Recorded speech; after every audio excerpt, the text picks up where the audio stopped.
આપણે આવી ગયા આપણી શાળામાં।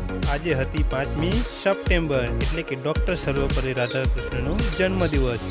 આજે અમારી શાળામાં પણ સ્વયં શિક્ષક દિનનું આયોજન કરવામાં આવેલું હતું।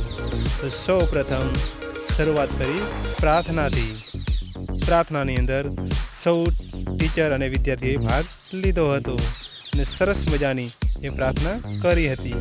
કહેવાય છે ને, પ્રાર્થના એ તો આત્માનો ખોરાક છે।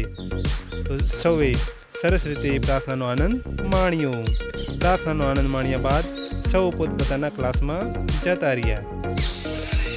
વર્ગખંડમાં જે શિક્ષકો બન્યા હતા તેમણે પોતાનું શૈક્ષણિક કાર્ય શરૂ કર્યું અને અમે તેમનું એ ઓબ્ઝર્વેશન કર્યું।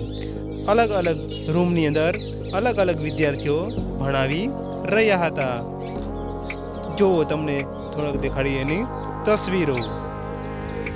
આ છે